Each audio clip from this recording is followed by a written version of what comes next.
querido, nós queremos te agradecer por este dia. Deus, queremos te agradecer por estarmos aqui na tua presença para aprender a tua palavra, que tu possa abrir nossa mente, que isso possa abençoar o pastor na condução dessa aula. Nos abençoa, Pai, e que esse momento seja um momento, Pai, de aprendizado na tua presença. É o que nós te pedimos em nome de Jesus. Amém. Amém. E agora o pessoal de casa que não vem vai saber quem é o Jacob quando eu faço comentário. Então pronto, vamos dar início aqui à nossa aula. O que nós estamos tratando de assunto?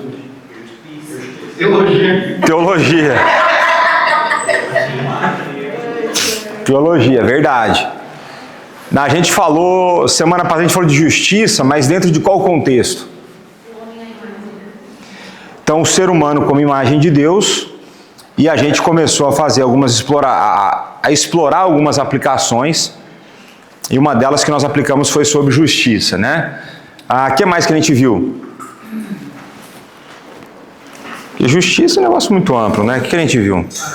Nós pensássemos como seria para exercer a forma de exercer a misericórdia. Então, dentro das provocações que foram feitas pelo autor, né? Eu falei que é muito fácil, às vezes o cara escreveu o livro, porque ele escreve assim, você tem que fazer isso, mas ele não te dá a menor ideia de como pôr isso na vida prática. Né? Então, uma das provocações foi como nós pensarmos aí em sermos embaixadores de misericórdia, embaixadores da justiça, né? O que mais que a gente viu? Em última instância, o evangelismo é a função da igreja, não a justiça no si. Isso, então a função primária da igreja é o evangelizar, é o partilhar as boas novas, é o fazer discípulos. E o buscar justiça, o exercer justiça vem como consequência, né? O que mais? A justiça social, a grande maioria das vezes quem faz é a igreja, não é terceirizado. E a igreja geralmente é quem faz isso.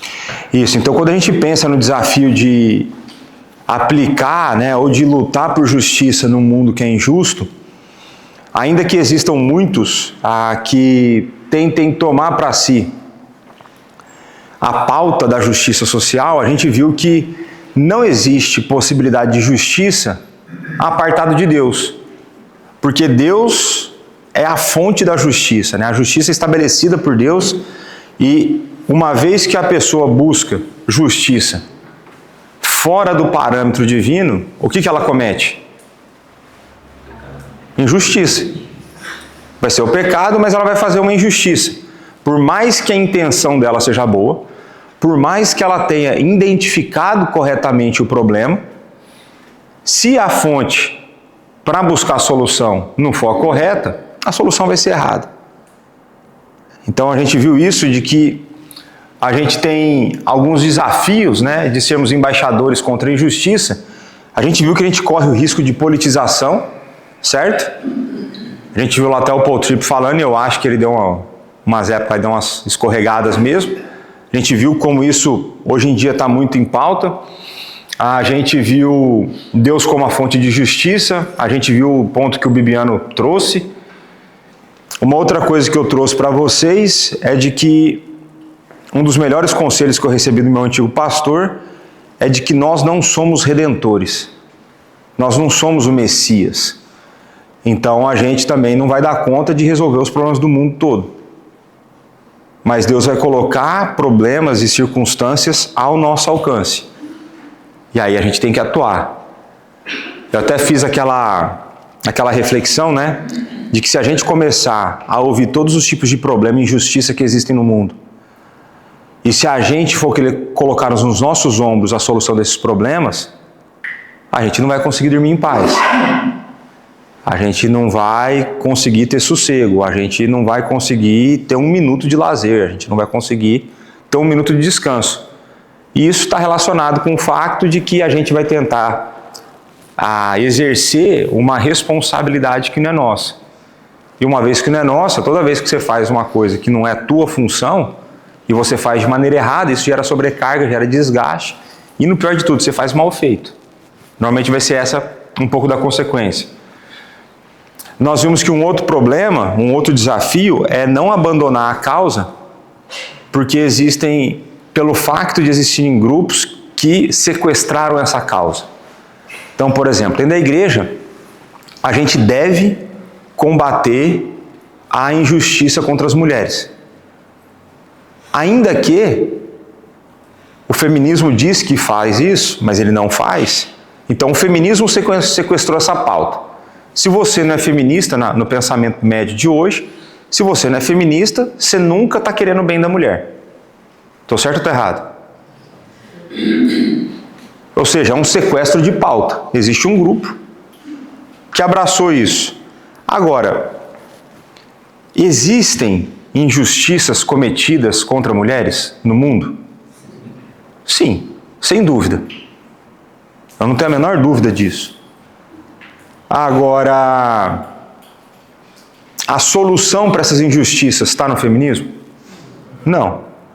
Então a gente não pode deixar uma pauta ser sequestrada e nós não fazermos nada.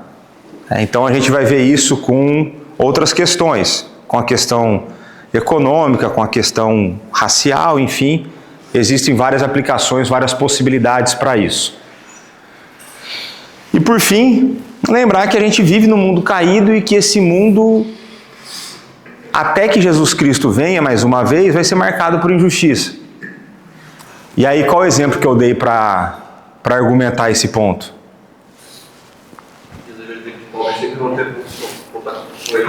Eu gosto que tem alguém que presta atenção na aula. Isso é importante, né? Então, um dos textos, né? A gente tem um tesoureiro dos discípulos, Judas, reclamando da mulher que estava a ofertar algo para Jesus. E Judas vai dizer, veja bem, se essa mulher tivesse vendido esse perfume e dado para os pobres, mas seria muito dinheiro.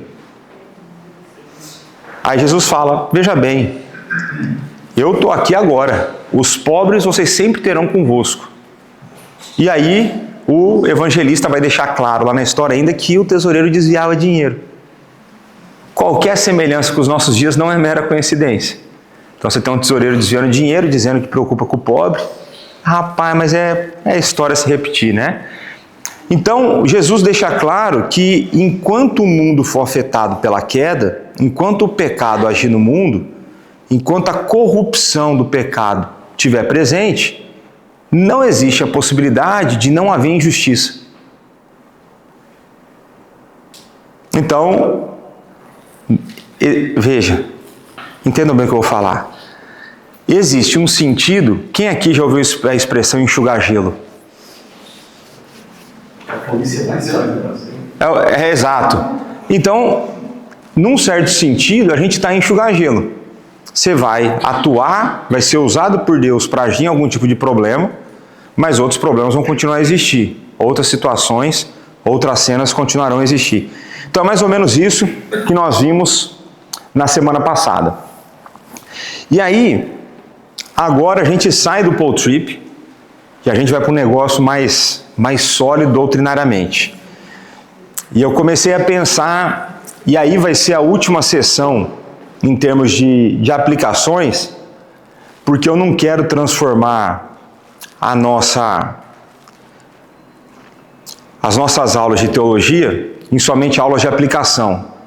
Mas eu creio que é importante que a gente faça aplicações para não ficar uma teologia distanciada da realidade.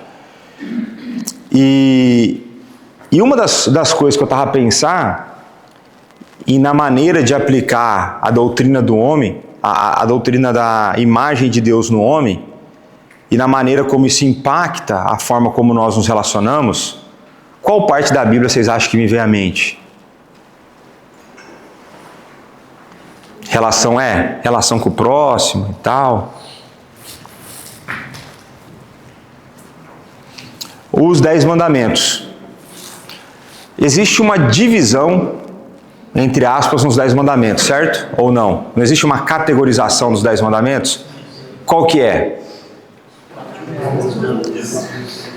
Então, a princípio, é isso. Então, a princípio, os 4 primeiros estabelecem a nossa relação com Deus. É isso ou não? Sim. E os outros 6, a nossa relação com o próximo. Tanto é que Jesus Cristo, quando ele vai falar do resumo da lei, qual é o resumo da lei? E o próximo é isso mesmo. Então, amar a Deus acima de todas as coisas e o próximo como a si mesmo. E é verdade. Às vezes, tinha época que eu olhava para os 10 mandamentos e falava assim, mas por que precisava detalhar tanto se o amar o próximo resolveria isso? Né? Aí existem vários motivos para isso que eu não vou entrar hoje. Mas um deles é que um povo que tinha vivido 400 e poucos anos na escravidão não tinha noção de civilidade ou como lidar um com o outro por uma norma que fosse baseada, fundamentada nos princípios divinos, né? Então eu pensei de pegar dois mandamentos só dos 6 para dar um exemplo de como, se a gente pensar no próximo como a imagem de Deus, de que maneira a gente consegue aplicar esses mandamentos na vida real. E para ajudar a gente, o que eu trouxe aqui? Quem aqui já ouviu falar de símbolos de fé? Já ouviram? O que são símbolos de fé? Da igreja presbiteriana. E o breve catecismo. O catecismo maior e o breve, eles têm estruturas próximas, parecidas. O breve catecismo foi feito para o departamento infantil da época. Se você olhar lá e você tiver aquele tipo de conhecimento, você está bem. Na época eram as crianças que aprendiam aquilo. E era para catequizar, ou seja, memorizar. Quantas perguntas? 196. O grande. O catecismo maior são 196. O pequeno, o breve é 100 e alguma coisa, né? 107, né? Que é basicamente 2 anos de currículo de EBD, né? Foi uma pergunta por semana, dá 2 anos de EBD para as crianças. Mas era uma forma de catequizar. Então você memoriza aquelas questões, você tem um fundamento teológico para você lidar com a realidade. E uma das coisas que tanto o breve catecismo quanto o catecismo maior fazem, eles fazem uma interpretação dos mandamentos. E o porquê que é importante, aí eu vou desafiá-los a que vocês leiam, vamos ver, pela idade de vocês, que vocês leiam o catecismo maior. Tá certo? Eu vou desafiar que vocês leiam o catecismo maior, porque ele é mais expandido. Mas os nossos irmãos, quando eles elaboraram o catecismo maior, na parte dos mandamentos, eles usaram a mesma regra interpretativa que Jesus ensinou no Sermão do Monte. Eu falei dessa regra aqui, quem lembra dessa regra?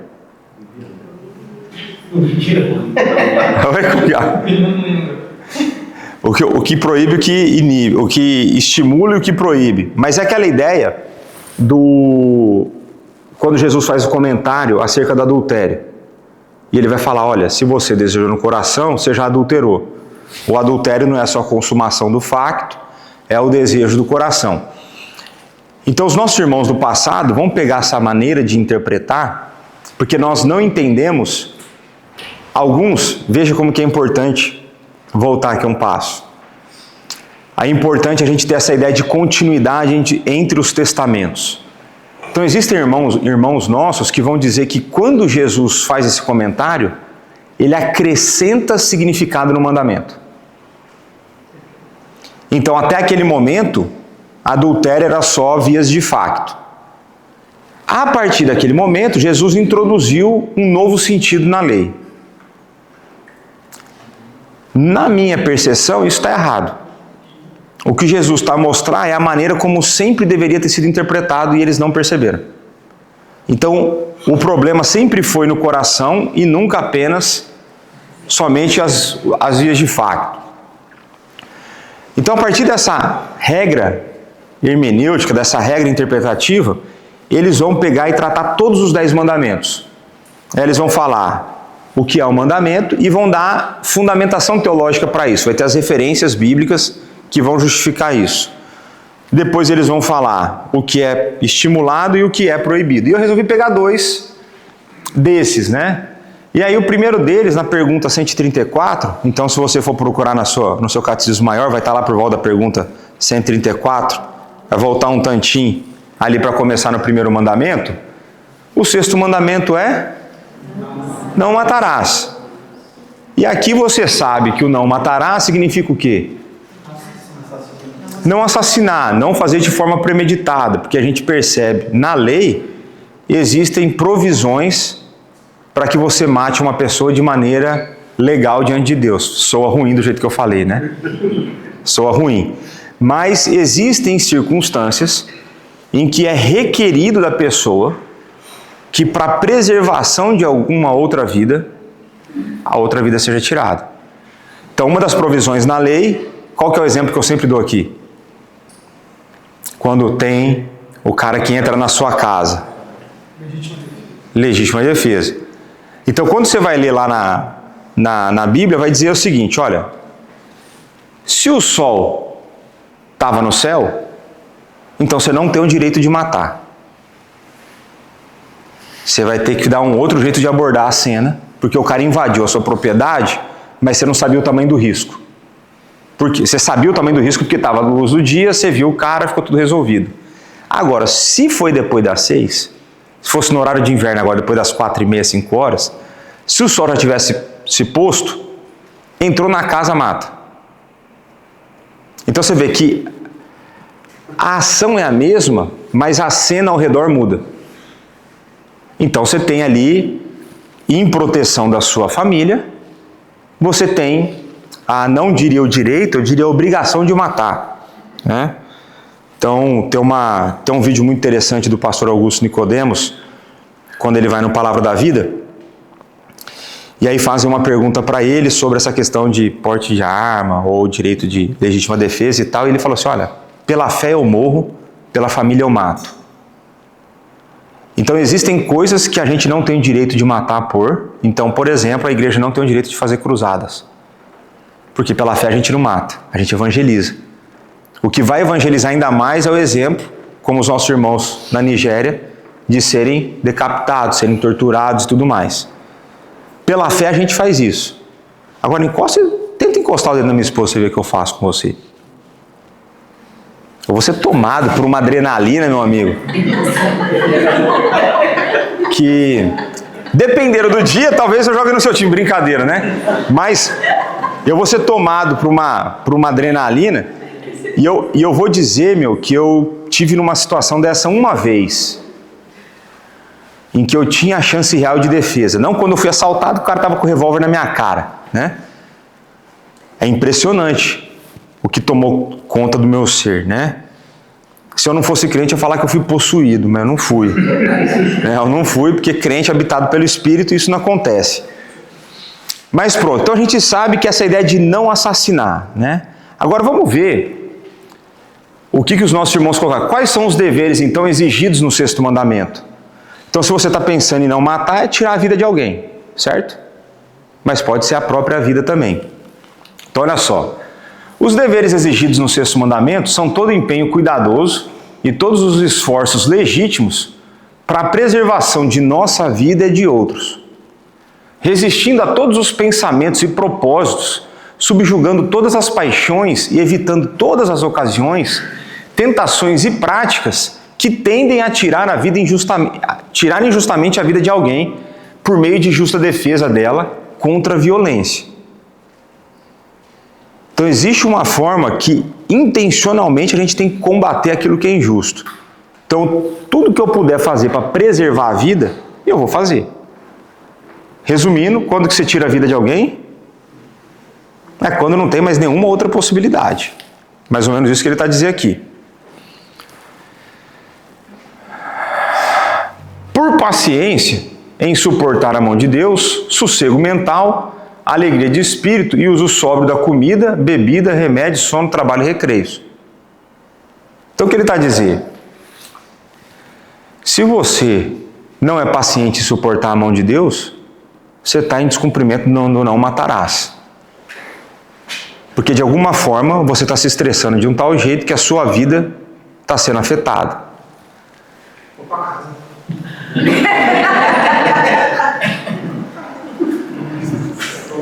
Você está vendo, não precisa ficar mais aqui, é que você vem só de vez em quando.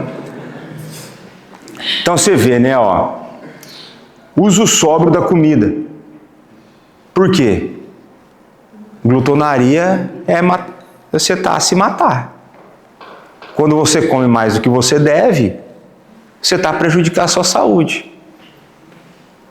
Então, por exemplo, pode beber uma cola? Pode. Mesmo a zero, pode? Pode. Tem que ser 2 litros?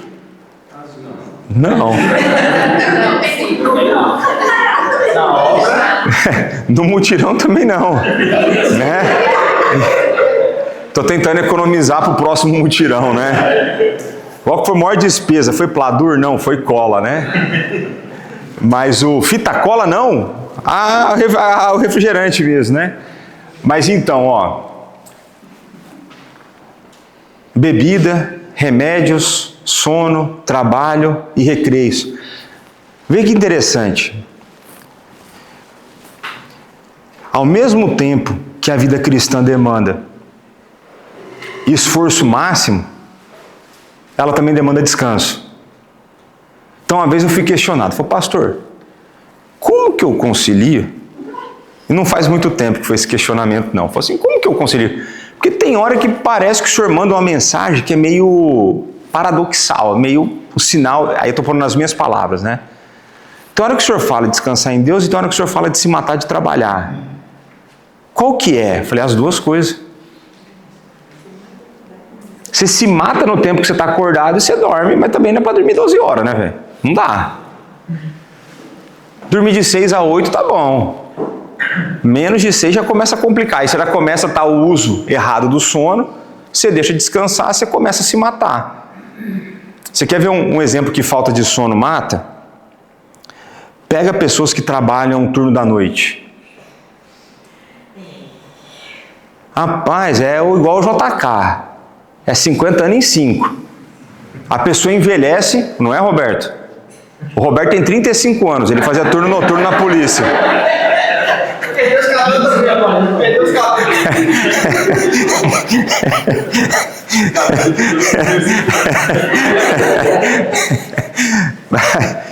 Mas então, existe essa maneira da gente pensar que a gente não está acostumado a. Por isso que eu quis trazer um pouco desses exemplos dos mandamentos, porque a gente não está acostumado a levar o mandamento para os seus limites da aplicação real. Então, quando eu me privo do sono, eu estou a fazer um ato contra mim mesmo e eu não estou a respeitar a imagem de Deus em mim. Percebe? Agora, existem as coisas que a gente faz pelos outros também, né? Então, você vê, ó, trabalho, uso moderado do trabalho. Não é workaholic, né?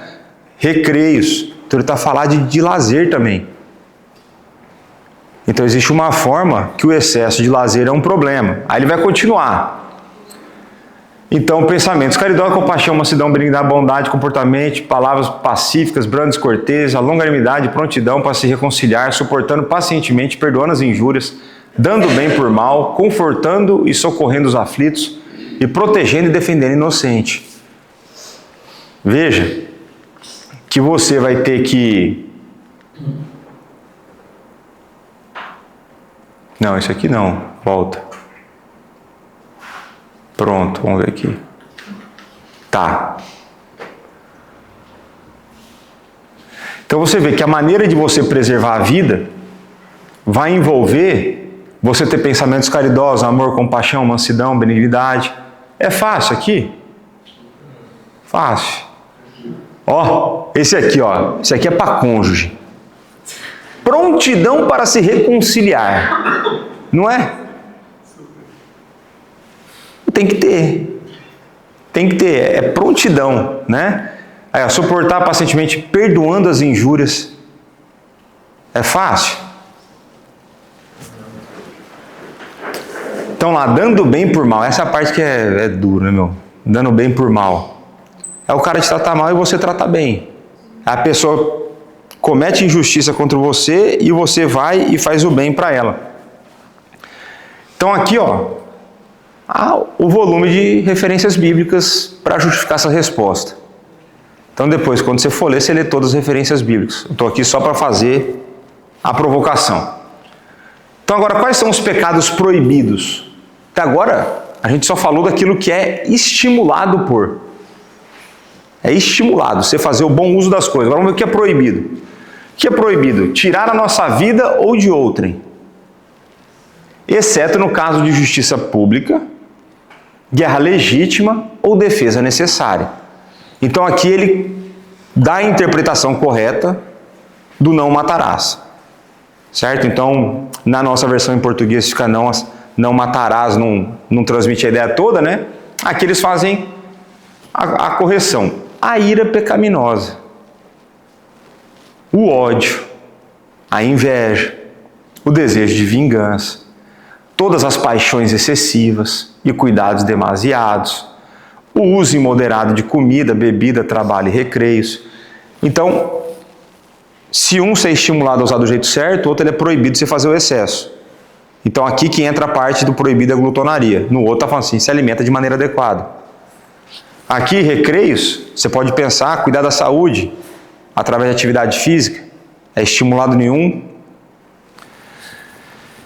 E aqui no outro você pode ter o excesso de atividade física, também faz mal. Isso não é recreio não. Isso aí também é proibido. Ainda mais depois da idade que você está. Mas você vê que a palavra, talvez o adjetivo que vai reger essa forma de pensar aqui é a moderação. É a moderação na alimentação, a moderação no trabalho, a moderação nos recreios, é a moderação no cuidado com a saúde. Porque, por exemplo, você quer uma coisa pouco saudável, é esporte de alta performance. Porque se veja, praticar esporte é saudável, desporto é saudável? Depende. Depende qual que é a intensidade que você vai praticar. Se você entra no nível de alta performance, esquece. Esquece. Não tem jeito, não é saudável. Tem uns amigos meus, eu não sei o que eles têm na cabeça, até desconfio. Mas o cara resolveu fazer não só o triatlo, ele foi fazer o Ironman. Ele começou com o negócio de correr na rua, que é um problema seríssimo, isso é grave. Deveria ter, não correrás na rua. Deveria ter lá, não farás maratonas aos domingos. Tudo isso aí deveria ter. Não correrás 5 km no domingo no horário da igreja. Isso aí deveria ter tudo, sei lá, né? Mas é implicação direta disso aqui.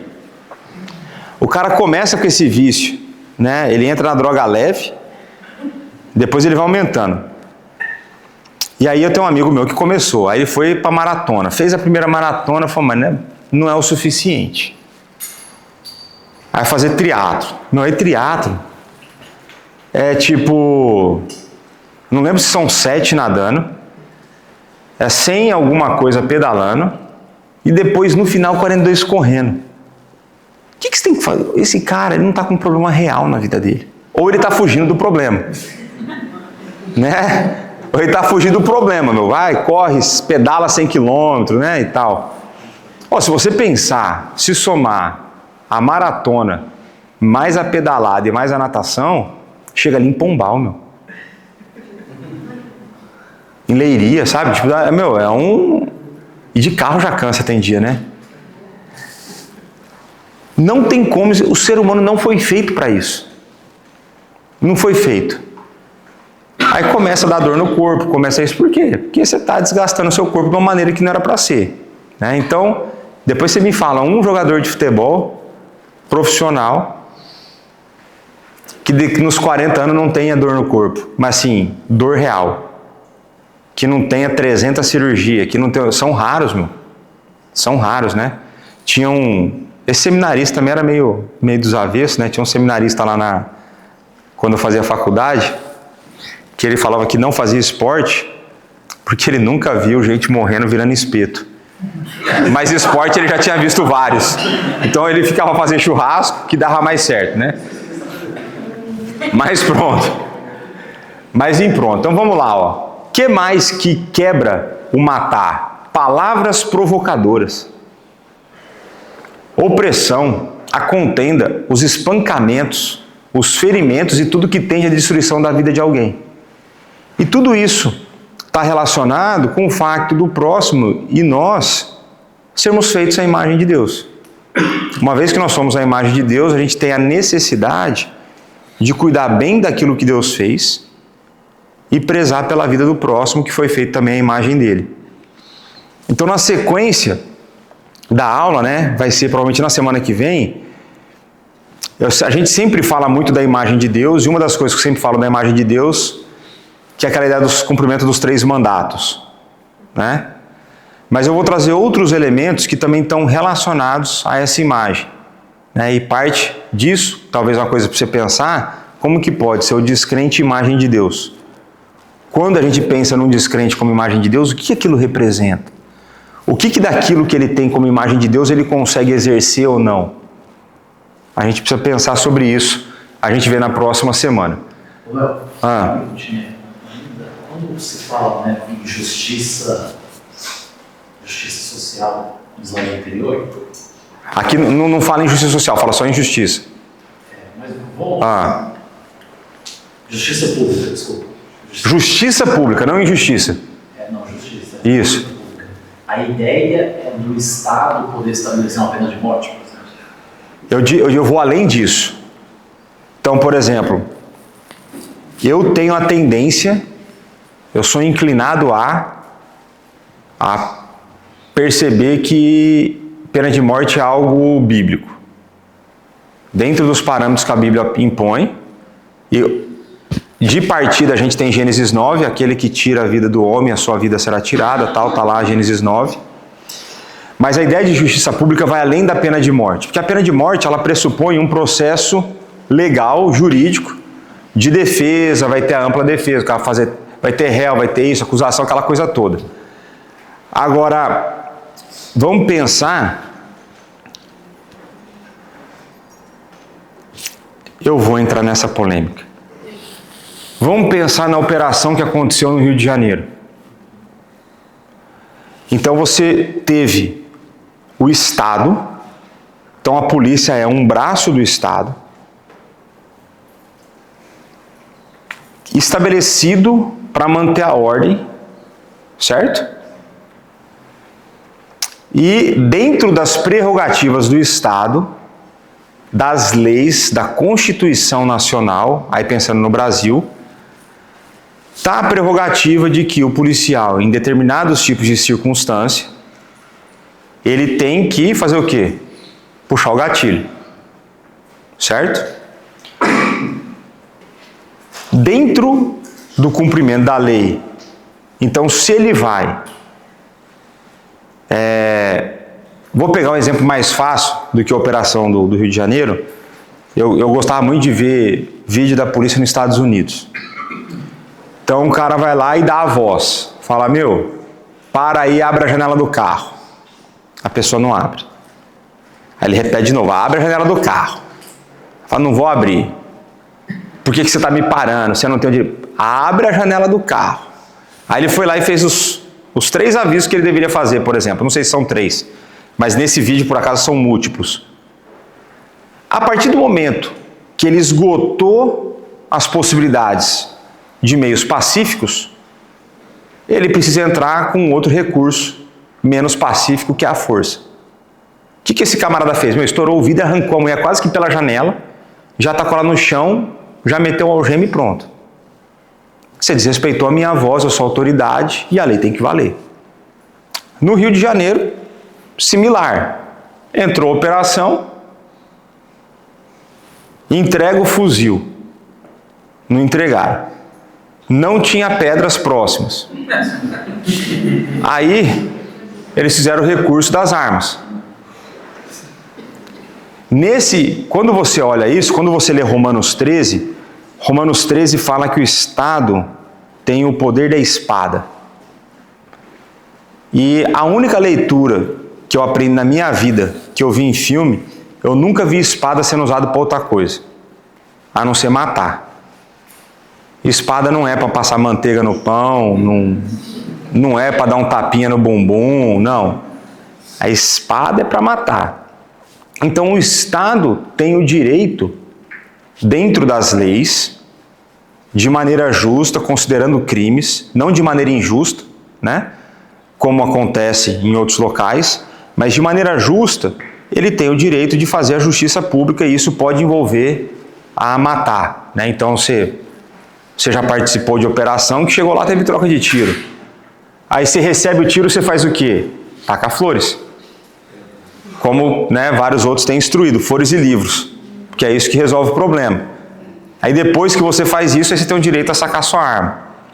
Mas é mais ou menos essa ideia, né, de que a justiça pública ela pode acontecer através da polícia, ela vai acontecer dentro de um sistema criminal que preveja, né, a pena de morte e cena do tipo. Beleza? Tá aqui. Ainda aquele, tipo, pulou aquele da negligência retirada de meios ilícitos, etc. Negligência ou retirada de meios de ilícitos ou para preservação da vida. Por exemplo, preguiça de, por exemplo, não quebrar nenhuma vontade. Preguiça, ela vai estar, ela pode estar associada, por exemplo, a recreios, né, o ócio, né, mas pode estar aqui, porque a negligência ou retirada de meios lícitos ou necessários para a preservação da vida. A primeira vez que eu li isso aqui, qual que foi o pensamento que me veio à mente? Não foi preguiça, foi preservação de vida no hospital, por exemplo.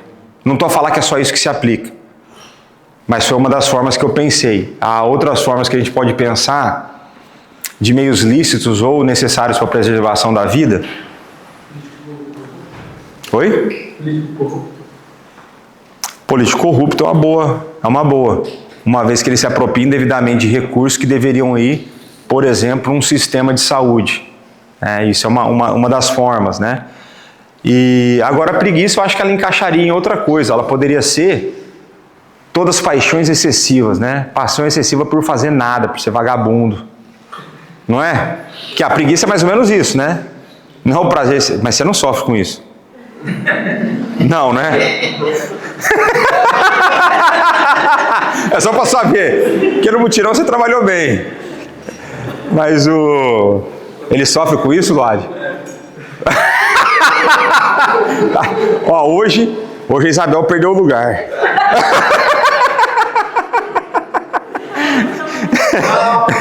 Calma que ainda vai chegar a vez do Jacob, né?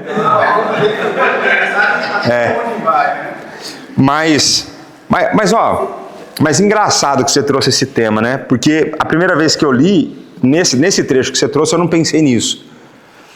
Mas você vê que foi um tema que a gente já começou confissão de pecado no domingo, né? Não foi? A gente começou confissão lá, vai ter com a formiga o preguiçoso, né? E assim, agora, fora a parte da brincadeira, eu acredito que existe um grau em que todo mundo luta com a preguiça. Porque a gente tem uma caricatura do que é a preguiça de maneira geral. Então, o que vai ser a caricatura da preguiça de maneira geral? Um sofá. O cara vai lá e deita no sofá, se estira no sofá e fica lá o dia inteiro. Uma rede.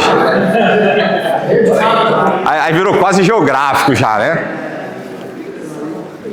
Mas a gente tem essa ideia, por exemplo, da preguiça como praticamente um ócio completo, né? O tá à toa completamente. Aí pode ser na rede, pode ser na cama. Se você gosta de ficar no chão, pode ser no chão, enfim, né? Mas eu creio que todos nós, de alguma forma, nós lutamos com o ócio, né? Com a ideia da preguiça. Por exemplo, eu não sou uma pessoa muito calma, não sei se parece isso.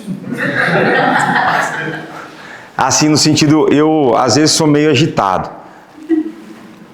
Mas eu luto com a preguiça. Tem coisas que me dão preguiça. Tem determinados assuntos que me dão preguiça. Então, por exemplo, você tem um nome bonito, às vezes, para preguiça, procrastinação. É preguiça, pô. Você não quer fazer um negócio na hora. Você tem um compromisso, é tua responsabilidade. E aí você fala assim, Oi? Aí, você tem esse...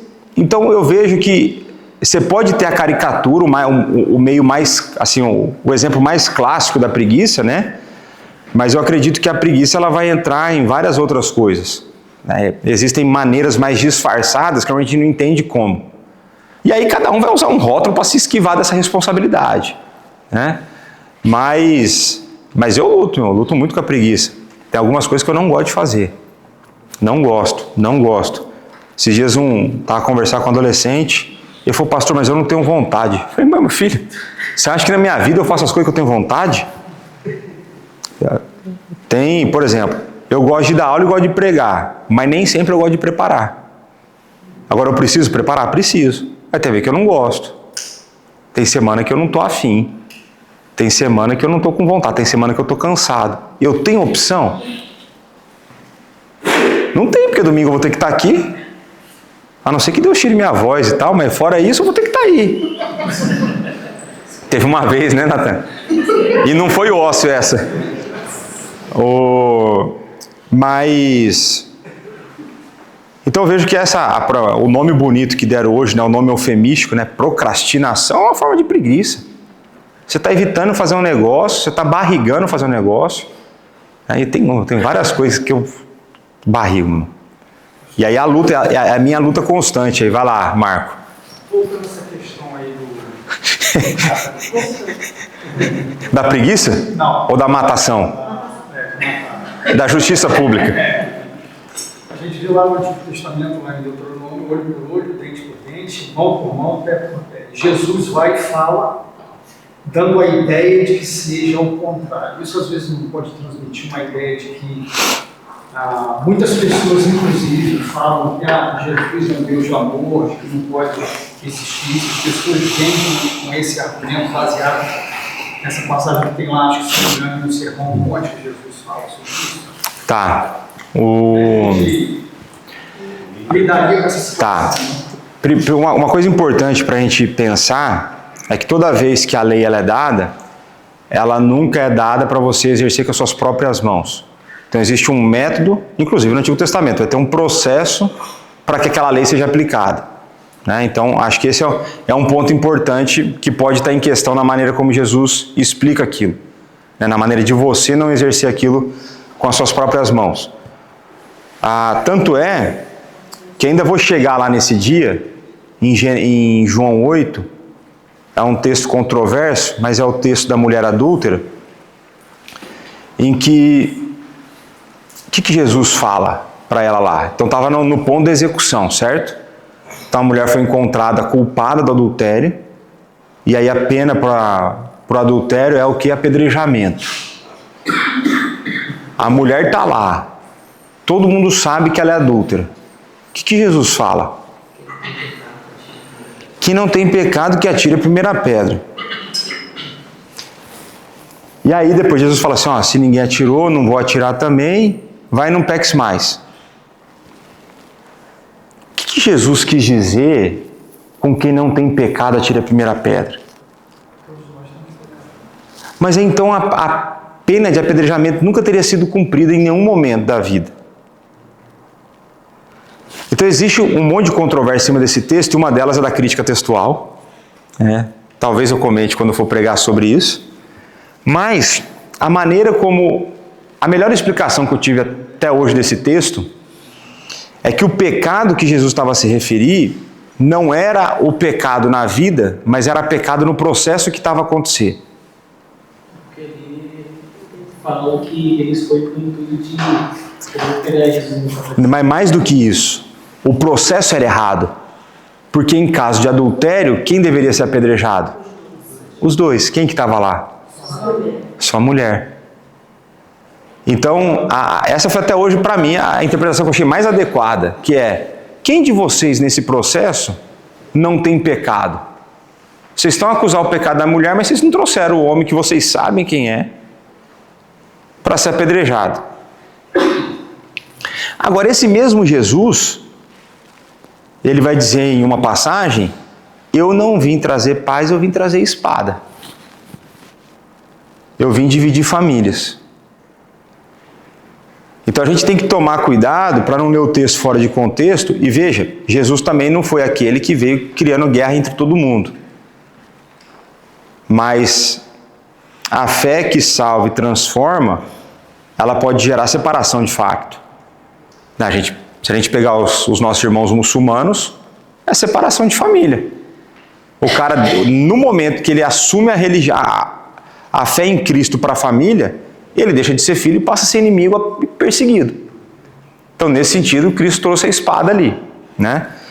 Então, eu tomaria cuidado com leituras fora de contexto e precisaria pegar o contexto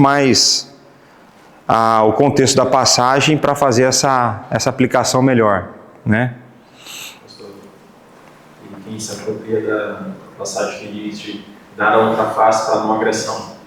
Pronto. Aí essa é uma outra má interpretação, né? Então, Deus, você levou o tapa numa face e dá outra, né? A maneira como o texto está escrito lá, se você levar na face direita, né? É o mesmo texto. O da face direita. Como que você, lutador de Muay Thai, leva um tapa na face direita?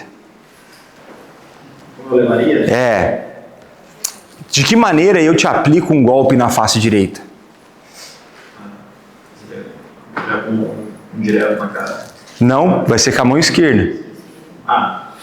De frente seria isso. De frente vai ser isso. Então eu estou discutindo com você, eu vou lá e te dou... Para eu acertar, tem duas possibilidades. Ou eu te dou um tapa com a mão esquerda, ou eu te dou um tapa com as costas da mão direita.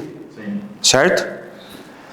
Então a ideia ali não é a questão de uma confrontação, uma briga por qualquer coisa que seja que não é permitido a legítima defesa, o direito de legítima defesa, mas ali é uma situação que está envolvendo humilhação e não uma briga de facto. A questão toda ali é ser humilhado. Então um tapa. Na média as pessoas são destras, certo? Então a mão esquerda nossa normalmente é mais fraca, não é? Então é um golpe que machuca menos. Ou se você vai dar o golpe com as costas da mão aqui, é um golpe que não vai te derrubar, não vai dar nocaute, mas vai te humilhar. Então a ideia ali é de humilhação, né? Então, se eu não me engano, eu precisaria ler de novo a passagem, já faz um tempo que eu não leio ela, mas é alguma forma de humilhação que possa estar relacionada à sua fé, alguma coisa do gênero. Mas eu não lembro agora. Mas eu sei que não é a agressão em si, né? Não é uma disputa que, o cara está atentando contra a minha vida e eu vou deixar ele me bater e está tudo certo. Né? Então. As pessoas se apropriam nesse sentido. De evitar a agressão legítima de defesa até o ponto de certa forma, ser agredido e ainda deixar continuamente ser agredido pelo fato de não... A minha maneira de perceber esse texto não é essa. Não, né? eu tô falando Sim. Muitas pessoas interpretam dessa forma. Sim. Eu não percebo dessa forma e eu até digo que se eu tivesse um filho e na escola tivesse alguém enchendo a paciência dele, enquanto fosse verbal, eu ia falar, usa o processo legal. Então você vai a professora, vai a diretora, vai ao bedel, todo mundo tem que ir. Encerrar os recursos? Encerrou. Ele veio me agredir. Tranquilo. E eu vou te ensinar como fazer isso. E aí você vai lá e você vai responder à altura. Mas sempre como resposta, nunca como proponente. Né? Então essa ideia da legítima defesa, né? Então às vezes a gente deixa muito o nosso tempo influenciar a maneira como a gente entende o texto, que é o que essas pessoas acabam por fazer, né? Então, nós queremos a paz, nós queremos o amor e tudo mais. E aí fala assim, não, então tudo que eu puder fazer para evitar, né, não funciona dentro do cristianismo. Né? O cristianismo não é uma religião pacifista. E quando eu afirmo isso, e afirmo seguindo outros, né, como por exemplo o escritor de Nárnia, né, eu li um artigo dele sobre isso. O cristianismo, ele não é pacifista no sentido de que ele não abre mão da verdade pela paz. Então a gente não busca a paz a qualquer custo. Existe um momento que para nós rompe e a gente tem o direito de agir. Mais ou menos essa ideia, né? Vai lá, Davi. Eu sei também que ali os cuidados demasiados tem a ver com assassinato. Pronto, então vamos lá. Cuidados demasiados, né? Eu vou fazer uma correlação disso pode ser com trabalho, enfim, tem várias aplicações. Cirurgia plástica não é algo que envolve vaidade.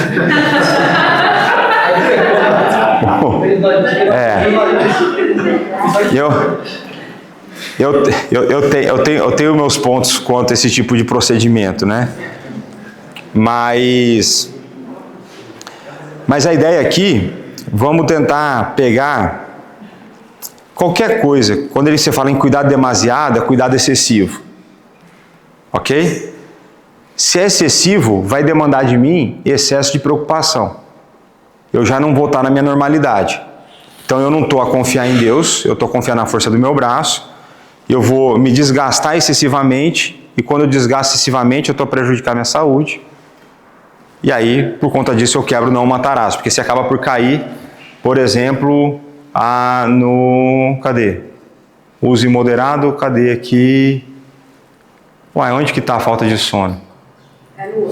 É que no outro está dando estímulo ao sono, né? O cuidado demasiado também seria uma paixão.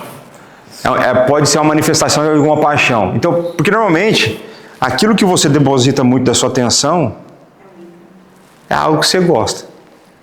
Que você tem, aí vai ser um ídolo, é algo que te preocupa demais, demanda cuidar demais, vai ser uma manifestação de uma paixão, né? Mas isso aqui, assim, depois vocês podem exercitar aí, eu posso indicar comentário para vocês lerem, mas é só para vocês terem noção de que maneira que os mandamentos também estão relacionados com essa ideia da imagem de Deus em nós, né? Aí você pega o 9º mandamento, esse aqui é mais legal, porque esse aqui é mais fácil da gente ver, olha só. Não dirás falso testemunho contra o próximo. Então, quais são os deveres exigidos no 9º mandamento? Os deveres exigidos são conservar e promover a verdade entre os homens e a boa reputação de nosso próximo. Então, toda oportunidade que você tiver, fala bem de alguém. Falar bem de uma pessoa, entende? A reputação não é mentir. É você também falar a qualidade que a pessoa tem, né? Então, a boa reputação do próximo, assim como a nossa. Então, existe um espaço para você defender a sua reputação. O que mais? Evidenciar e manter a verdade de coração, e de coração sincera, livre, clara e plenamente falar a verdade.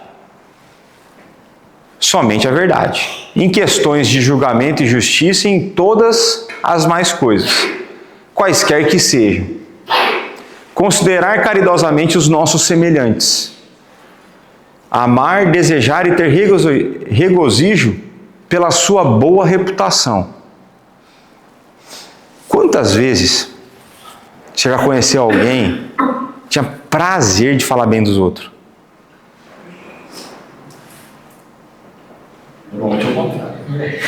A gente vai chegar lá. Você já foi no ponto do raciocínio. É muito mais fácil a gente achar o contrário. Não é que não existam pessoas que façam isso, existem. Mas elas são raras. Elas são raras. Mas veja, de que porque o nosso próximo é a imagem e semelhança de Deus, uma das coisas que nós temos que fazer é lutar pela boa reputação dele. Ao invés de difamar, elogiar. Tem algum texto que vem amém de vocês? Não? Pode ser, mas eu estava pensando de que da nossa boca não deve sair palavra torpe, mas toda aquela que é boa para edificação. É uma que está na minha lista de oração contra os meus pecados. Está lá na minha semana, toda semana eu leio esse texto. E algum dia da semana esse texto está lá para eu ler, para eu lembrar que da minha boca tem que sair palavras que edificam e não que maldizem e que destroem. Consigo cumprir isso? Há limite de falar a verdade e falar não. Tem situações que você realmente não tem como, né? Fala assim, olha, é tão bom, fulano e tal. Então, parte disso, parte do problema mora no facto de que quando a situação é essa, a gente tem que falar com a pessoa e não com o outro. Percebe? Porque quando você vai... A gente vai chegar no que proíbe, vai proibir lá a fofoca, esse tipo de coisa, né? Mas a gente está pensando na reputação do próximo. Existe... Eu lembro quando eu comecei a namorar a Dani, uma família que eu conheço, eu não vou falar que era minha. A família que eu conheço lá tinha muito costume de fofoca. Muito. Mas violentamente, violentamente. Fofoca que fala mal dos outros. Mas assim, um nível brutal. Brutal. E aquilo para mim era o natural. Então, toda a família nossa lá, os parentes, né, não são crentes, não são cristãos. A minha conversão foi lá na faixa dos 16 anos. Então, para mim, aquilo sempre foi o normal. Era falar da vida dos outros, coisa de interior, né? Fofocar e falar mal das pessoas, né? E essa não era a realidade que a Daniela foi criada. Isso era uma coisa que a Daniela abominava, ela achava horrível. E, o tanto que a Daniela me enchia a paciência com essa história. Eu falei assim, você gosta de fofoca? Um negócio estranho, um homem fofoqueiro,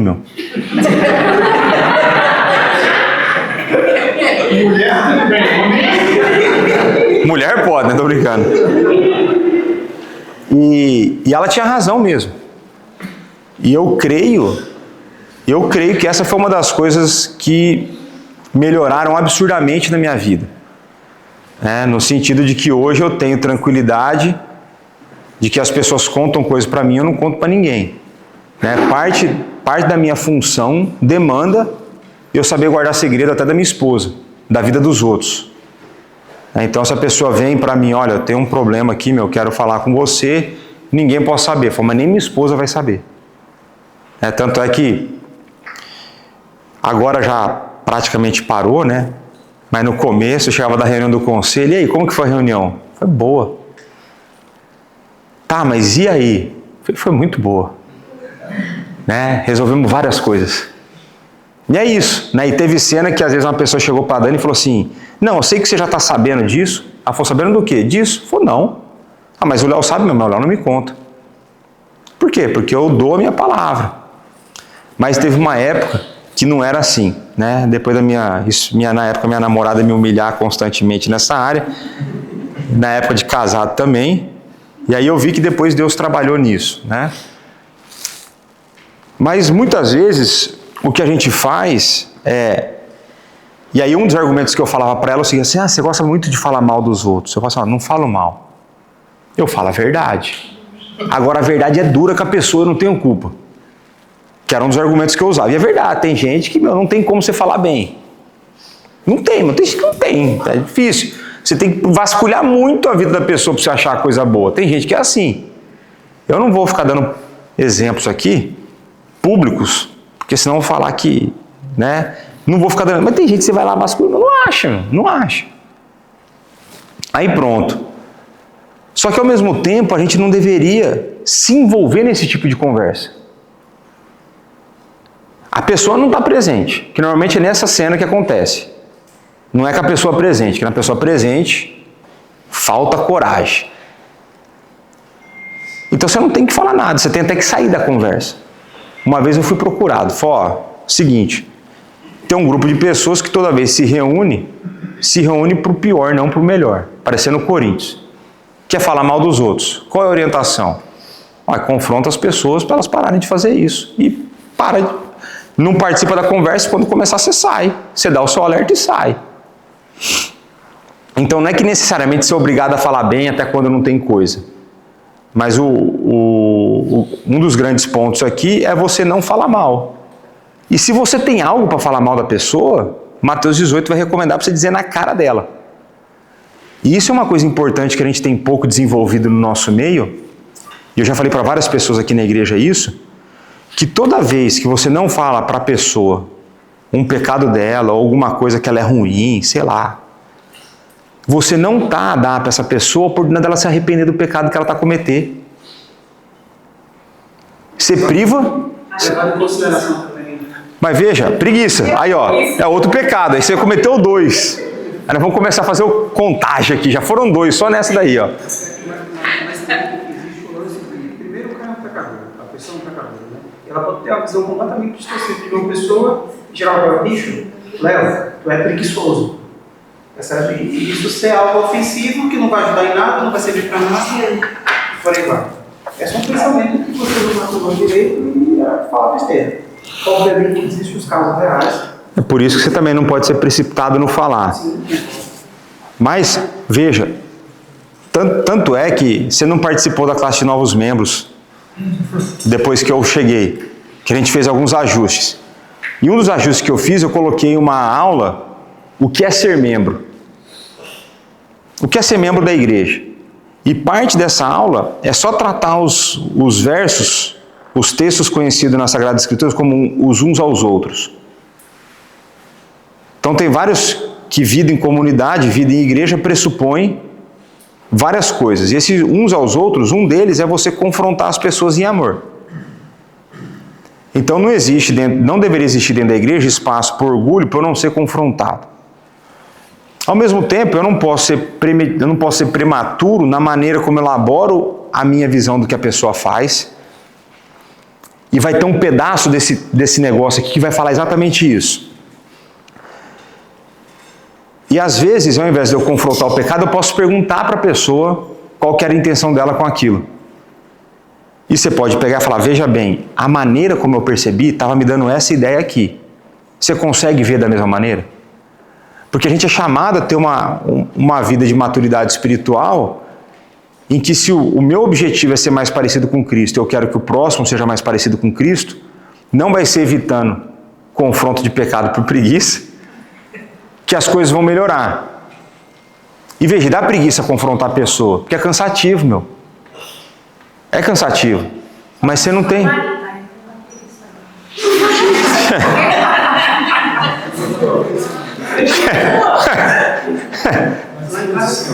Mas é lá nos Estados Unidos isso aí, né? Você ouviu dizer lá nos Estados Unidos. O professor está pressupondo de um irmão confrontar o outro. Agora, uma pessoa que sabe que é cristã vai confrontar o ímpio, na maioria das vezes vai. Desculpa. Não, pode dar problema, mas. Vai fazer surtir efeito. Mas veja, isso é uma outra coisa importante. A nossa preocupação é com aquilo que é nossa responsabilidade, não dos outros. Então, tem um texto que eu gosto bastante nesse sentido, que é: no que depender de vós, tende paz para com todos. Significa que eu vou ter paz sempre? Não, mas naquilo que depender de mim. A pessoa pode escolher ter guerra comigo. O problema é todo dela. Vou dar um exemplo que eu tive no trabalho. Na época eu estava no banco. Eu estava num projeto lá e tinha uma menina, que claramente ela me tratava mal. Eu não sou uma pessoa fácil. E naquela época eu era bem pior. E eu ficava tentando lembrar se eu tinha feito alguma coisa para ela. E, cara, eu não conseguia lembrar. Porque tinha várias outras pessoas se perguntar, você já ofendeu, você já, numa discussão de projeto, já aconteceu? Já, pode ter acontecido. Essa menina não lembrava de nada. Aí um dia eu cheguei para ela, falei, deixa eu fazer uma pergunta. Ela falou, o que foi? Eu falei, o que eu te fiz? Ela falou assim, ela até assustou. Como assim? Eu falei, não, o que eu te fiz para você me tratar mal? Você consegue perceber que você não me trata igual às outras pessoas? Você consegue perceber isso ou não? Eu falei, não, percebo. Ah, qual que é a razão para você fazer isso? Eu quero saber, porque se eu fiz alguma coisa, eu quero corrigir. A gente não precisa viver assim. Ela falou, não sei. O que você fez? Ela falou, vou te dar 2 semanas para você pensar. Pensa aí, Quando você chegar à conclusão, você marca um café comigo e a gente conversa. A gente resolve esse problema. Não estava na mesma equipe, pô. Mesma equipa. Aí passou um tempo, ela falou assim, vamos tomar aquele café? Eu falei, vamos. Ela falou assim, você não me fez nada.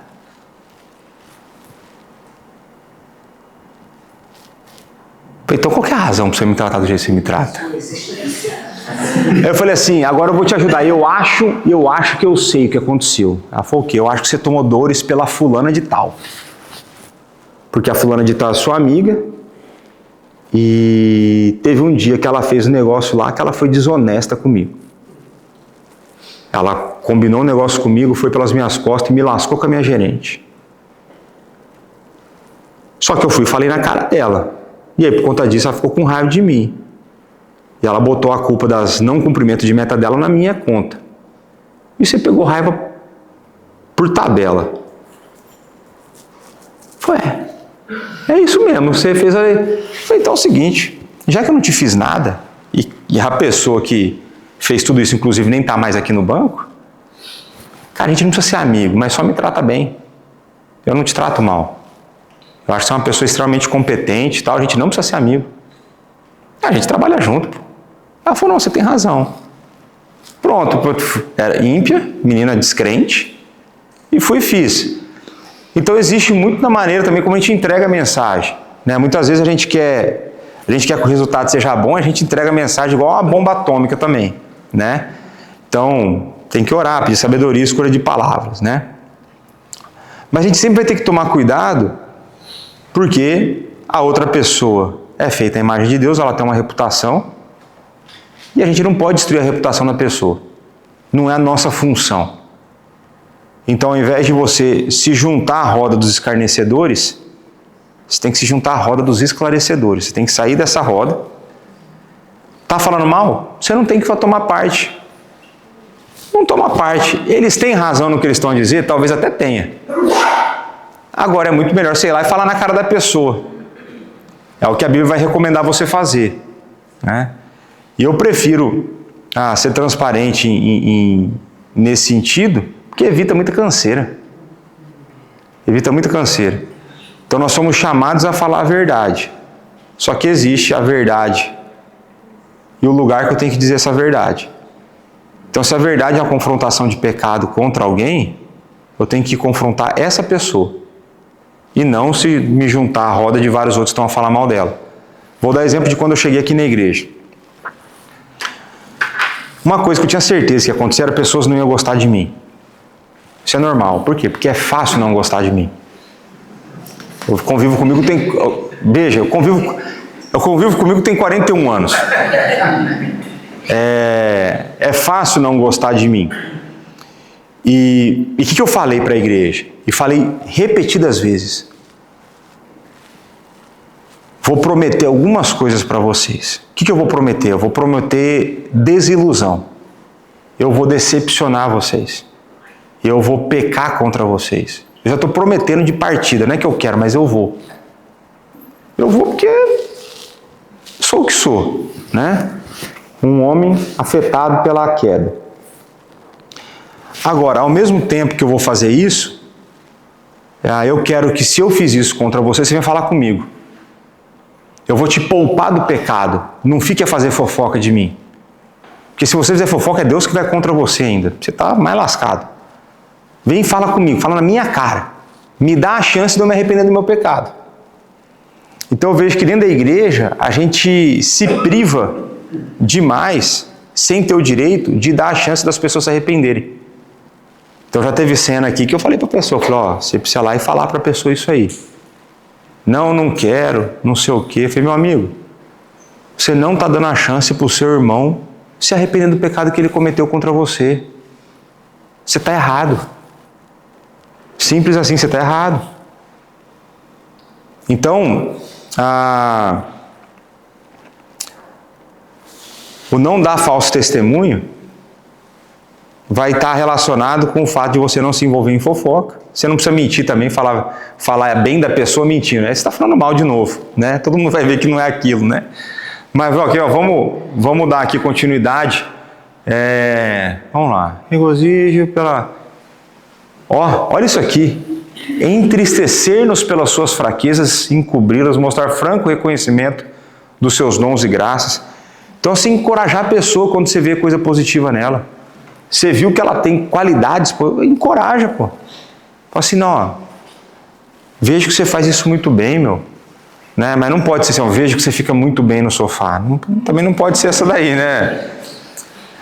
Olha lá, defender a inocência, receber prontamente boas informações a seu respeito e rejeitar as que são maldizentes.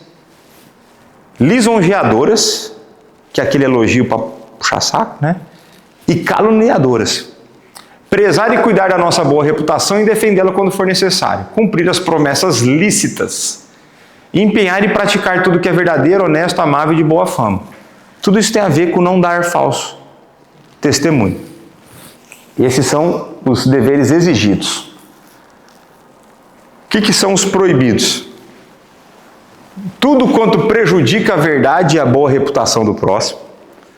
Bem assim a nossa, especialmente em julgamento público, testemunho falso, subornar testemunhas falsas. Fizeram isso com Jesus, não foi? Você lembra? Aparecer e pleitear cientemente a favor de uma causa má. Recompensar os maus segundo a obra dos justos e os justos segundo as obras dos maus. Rapaz, parece até governo brasileiro isso aqui. Falsificar firmas, suprir a verdade e silenciar indevidamente uma causa justa. Manter-nos tranquilos quando a iniquidade reclama a repreensão da nossa parte. Então, aqui é a hora. O que ele quer dizer com essa frase? Vai ter hora que você vai ver o pecado, você tem que ir lá e repreender. Aquela ação demanda de nós uma ação, um bom testemunho acerca daquilo que aconteceu. Ou denunciar outrem a falar a verdade inoportunamente ou com malícia para um fim errôneo. Então não é só falar a verdade, é falar a verdade do jeito certo. Não é falar a verdade para lascar com alguém, não é falar a verdade para contornar uma situação, é falar a verdade pela verdade. Aí ele vai continuar. E pervertê-la em sentido falso ou proferi-la duvidosa e equivocadamente para prejuízo da verdade e da justiça. Falar em verdades, mentir, caluniar, maldizer, depreciar, tagalerar, cochichar, escarnecer, vilipendiar, censurar, temerar e asperamente ou com parcialidade, interpretar de maneira má as intenções, palavras ou atos de outrem, adular e vangloriar, elogiar ou depreciar demasiadamente a nós mesmos ou a outros, em pensamentos ou palavras. Tá tranquilo aí, não? Tem uns negócios aqui que são interessantes, porque às vezes você acha que elogiar a pessoa também não pode ser errado, e é. O excesso de elogio é errado. Porque às vezes você faz elogio para conseguir algo em troca. Você faz elogio para cair nas graças da pessoa. Então, veja, tem uma outra parada que é complicada, que é aquela ideia de você interpretar de maneira má intenções, palavras e atos de outrem. Você não consegue conhecer o coração para afirmar categoricamente, tomar decisões em cima disso e julgar aquela pessoa naquele ponto, se você não tiver a oportunidade de confrontar. Por isso que quando você tem uma suspeita, ao invés de você proferir um juízo, você precisa resolver com a pessoa antes. E aí você tem que lidar com as consequências de fazer isso aí. Mas vai continuar, né? Então vamos lá, ó. Cadê aqui? Parou aqui, tá, beleza. Elogiar depois, isso aqui eu já falei. Negar os dons e as graças de Deus, agravar as faltas menores, encobrir, desculpar e atenuar pecados quando chamados a uma confissão franca. Então, o conselho não pode cair nessa. É inverter a disciplina, é você tornar pesado aquilo que era leve e tornar leve aquilo que era pesado. Ele não pode. Então tem várias horas que o conselho é chamado uma ação que é chata, que é chamar a pessoa para dar um enquadro devido de acordo com o pecado cometido. Então, tudo isso tem a ver com dar o bom testemunho, não dar falso testemunho, né? Descobrir desnecessariamente as fraquezas de outrens e levantar boatos falsos. Receber e acreditar em rumores maus e tapar os ouvidos a uma defesa justa. Esse aqui eu acho interessante, porque tem hora que a gente vai levantar fraqueza de algumas pessoas para fazer algo bom por ela. Então ele está falando que não é isso, mas está falando que existem maneiras desnecessárias de você levantar a fraqueza. Então, por exemplo, às vezes a pessoa te confidenciou uma fraqueza que ela tem, um pecado, ela tem uma luta na vida dela. E aí você vem aqui no curso de teologia, e porque você ama essa pessoa, você resolve partilhar com todo mundo para todo mundo orar por ela. Isso é você descobrir desnecessariamente a fraqueza da pessoa. O que ela te falou ali no secreto, você trouxe a público de maneira desnecessária. Mas pode ser que uma circunstância, por exemplo, na administração de um conflito dentro da igreja. Então vamos pensar aqui hipoteticamente. Você tem duas partes envolvidas num conflito. Em uma das partes, você sabe algumas fraquezas que essa pessoa tem, ou momentos que ela está a passar na vida dela, que fazem naturalmente que ela esteja fora do seu estado normal. Ok? Você pode, de maneira sábia, usar as informações que você tem para mostrar para outra parte envolvida que parte do problema que foi gerado tem a ver com a circunstância que a pessoa está a viver, não que o pecado dela não exista, mas que é mais leve do que parece, ou que o problema pode ser menor do que está para se apresentar. Percebe isso? Isso seria usado de maneira necessária. Você usa para estabelecer a paz através da resolução de um conflito. Tudo isso pensando no próximo como a imagem de Deus, né? Então vamos lá, ó. Invejar ou sentir tristeza pelo crédito merecido de alguém. Esforçar-se ou desejar o prejuízo de alguém. Você já não desejou prejuízo de alguém? Não? Você nunca desejou que uma pessoa se lascasse? Aqui não é só prejuízo financeiro, não é a pessoa se lascar. Mas direto. O cara que corta a frente, né? Olha lá, no trânsito, o cara que te fechou no trânsito, por exemplo. Você tem, enfim. Então vamos lá. Regozijar-se na desgraça ou na infâmia de alguém. A inveja ou tristeza pelo crédito merecido de outros. Então o cara merecia ser promovido na tua empresa. Você ficou com raiva, com inveja. Isso é falso testemunho. Olha lá, não merecia nada, né? Então vamos lá. A admiração excessiva de outrem, quebra de promessa legítima, negligência daquelas coisas que não são boas, tal. Então pronto. Eu só quis trazer para vocês aqui um pouco da ideia. Deixa eu ver essa frase. Tá. Só queria trazer para vocês um pouco dessa ideia de que a gente pode gastar muito tempo refletindo nos impactos dos seres humanos serem feitos à imagem de Deus. Isso afeta como a gente deve se enxergar e a maneira como a gente deve enxergar o próximo. Parte do que eu vejo que é problema nosso é que a gente sabe que a gente foi feito à imagem de Deus, mas parece que de maneira deliberada a gente escolhe ignorar essa verdade, ou as consequências dessa verdade. Então a gente reflete pouco sobre esse assunto. A gente se preocupa pouco com a imagem de Deus no outro quando ele nos ofende, quando ele nos persegue, quando ele faz injustiça contra nós. Então, dentro de um mundo que vive a injustiça, em que a maldade é esperado de nós uma postura completamente distinta. E de vez em quando a gente tem que parar para ter umas 3 semanas que nós estamos refletindo sobre isso. E a gente refletiu de várias formas como nós devemos mudar a maneira como nós agimos por conta de a gente ter sido feito à imagem de Deus, né? Isso aí vai ser um desafio constante, porque na hora da raiva você esquece de tudo, ou não. A pessoa, ela se torna o que na hora da raiva? Ela se torna seu inimigo. A outra parte se torna inimigo seu.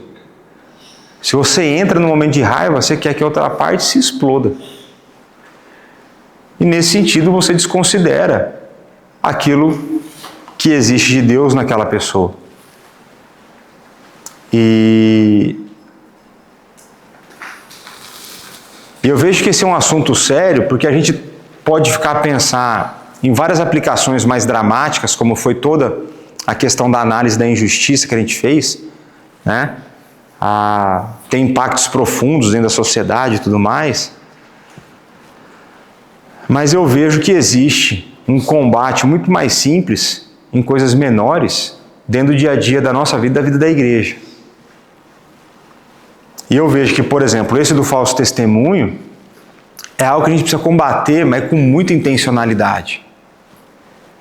Se não fosse algo tão difícil, não estava tantas vezes repetidas na Bíblia. Tiago vai falar, quem domina a língua é perfeito, não tem mais defeito. Dominou a língua, acabou. Então eu vejo que, pegando aí a última lição assim, de sessão de aplicação da imagem de Deus em nós, pense a maneira como as outras pessoas serem a imagem de Deus deve impactar o seu pensar e o seu falar sobre elas. Porque nós somos, e aí eu estou me incluindo completamente no pacote, nós somos prontos a formar percepções, a formar imagens, a ter a capacidade de leitura. A gente acha que a gente tem a capacidade de leitura da intenção do coração da pessoa em tudo que ela faz. Tem hora que é evidente, tem hora que você consegue perceber. Mas a gente precisa estar muito atento com isso para que a gente não desonre a Deus e não fira as pessoas, né? Fofoca é uma prática muito comum dentro da vida da igreja. Falar mal dos outros é muito comum. Falar mal do pastor é muito comum. Não é que ele não dê motivo, né? O ponto não é esse, né? E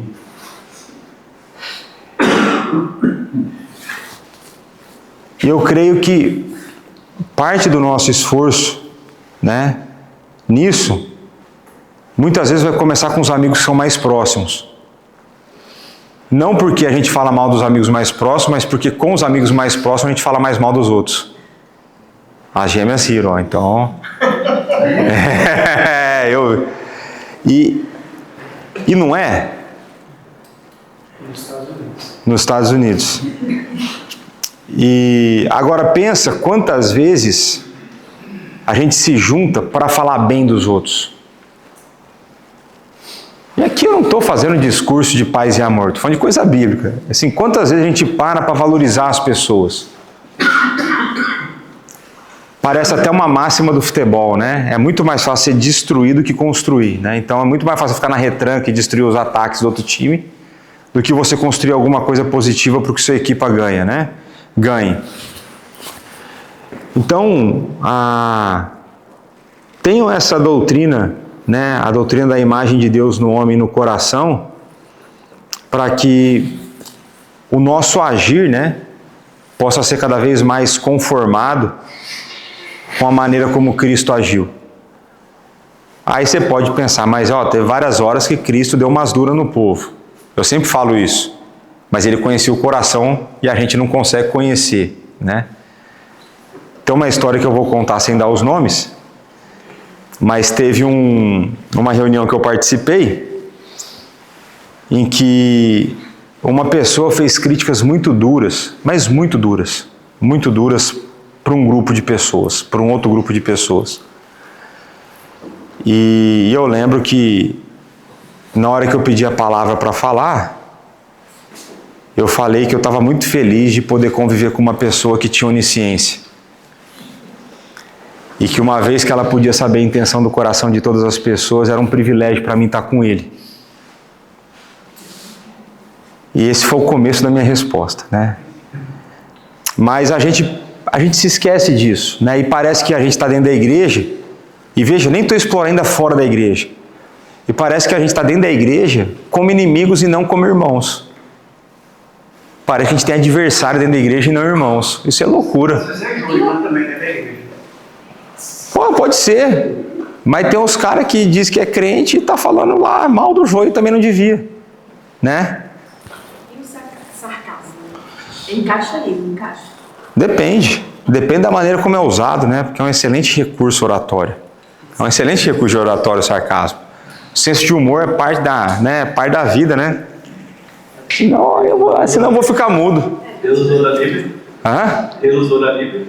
Tem momentos de ironia na Bíblia, né? Por exemplo, Deus vira para Abraão e fala assim: conta as estrelas, se é que tu podes. Então tem esses elementos, né? Mas pensem nisso, né? Eu creio que isso pode pode influenciar de maneira bastante positiva os nossos relacionamentos dentro da igreja, né? A maneira como a gente lida uns com os outros, a maneira como a gente lida com aquelas pessoas que a gente não gosta. Porque também não vem falar para mim que você gosta de todo mundo na igreja, duvido. Se você gosta de todo mundo na igreja, me procura no final, eu quero te dar um abraço. De ninguém. Aí você vai ser o primeiro da fila. Mas acabou de quebrar o 9º mandamento. Acabou de quebrar, deu falso testemunho, né?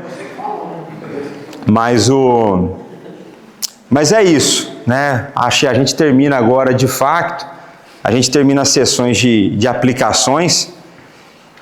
E na próxima semana, a gente deve encerrar, porque daí a gente vai... Já é na próxima semana que é o período de recesso? É, né? É a última próxima semana.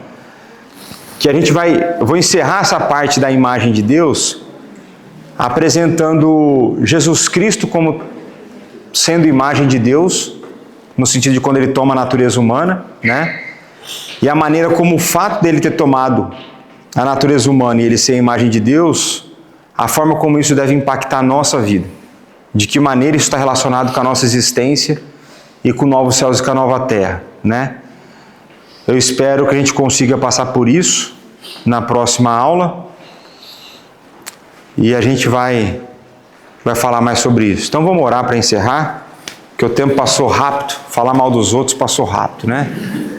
Pai, muito obrigado por esse momento que o Senhor nos deu. Muito obrigado pelos meus irmãos que estão presentes aqui no curso. Que o Senhor esteja a capacitar-nos, Pai, dia a dia, a percebermos melhor a Tua Palavra, a vivermos uma vida que Te agrada. Ajuda-nos a conhecer mais o Senhor e que esse conhecimento seja transformacional, que esse conhecimento leve-nos, Pai, à mudança de vida. Ajuda-nos, Pai, a ter essa doutrina da Sua imagem em nós, no nosso coração. Molda o nosso coração, a maneira como nós nos enxergamos, que possamos buscar a nossa identidade sempre no Senhor. Livra-nos, Pai, de paixões terrenas, de identidades falsas. Ajuda-nos também, Pai, a enxergar o nosso próximo como portador da Tua imagem. Molda o nosso coração para que possamos amá-los genuinamente. Livra-nos, Pai, de um coração que tem prazer na injustiça. Livra-nos de um coração que, assim como nós vimos aqui no catecismo, que de uma forma ou de outra deseja ou intencionalmente mata no coração o seu próximo, ou que dá falso testemunho do seu próximo. Livra-nos de um coração amargurado, que vive a falar mal das pessoas, a falar pelas costas, a fofocar. Cria em nós um desejo, uma inclinação por falar bem. Dá-nos um amor pela verdade. Dá que o nosso coração seja cheio da Tua verdade, da Tua graça, de maneira tal que a boca fala daquilo que está cheio o coração e que a nossa boca possa falar aquilo que edifica, não aquilo que destrói. Livra-nos da preguiça, seja no dia a dia com atividades, seja a preguiça de confrontar pecados dos nossos irmãos, seja a preguiça de pedir perdão para nossos irmãos. Livra-nos, Pai, da apatia espiritual. Livra-nos do cansaço. dessa vida no mundo caído, das tantas lutas que nós temos. Renova as nossas energias, conforme em nós a imagem do Teu Filho, para que em tudo isso, na nossa fraqueza, seja visto a Sua força, Pai. É o que nós te pedimos, gratos, no nome de Jesus. Amém.